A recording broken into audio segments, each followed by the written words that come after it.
Alright, welcome back. In this video, we're going to talk about checks on the judicial branch, so let's do it.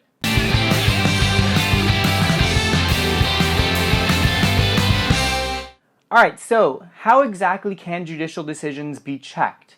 We've talked about that a lot in the previous video, so we're going to just go through a couple more here now. So one check to remember is that the President nominates federal judges and the Senate confirms. So this is a check because, well, the executive branch and the Senate, part of Congress, get to decide who will sit on the courts. So this will influence the future rulings and decisions that they make. Another thing that can be done is that Congress can alter the number of judges, and this can be in lower courts or it can be the number of justices sitting on the Supreme Court.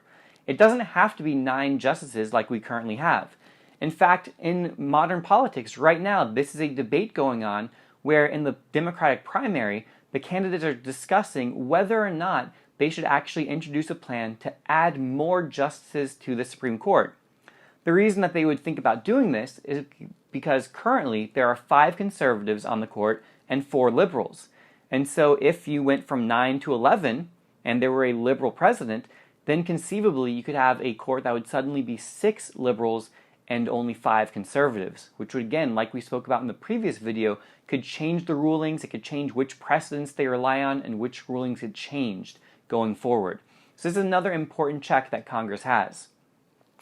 Additionally, ones that we spoke about previously, Congress can propose a constitutional amendment because, remember, Supreme Court is ruling on the constitutionality of things. So once something is in the Constitution, it is by definition constitutional. So making an amendment is a very good way, even though it's a very difficult way, it's a very effective way of influencing and impacting Supreme Court rulings that Congress might disagree with.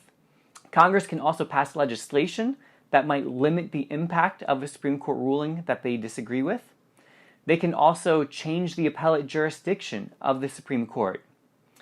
Presidents and states can sometimes ignore rulings that they disagree with, again, because the Supreme Court lacks police power.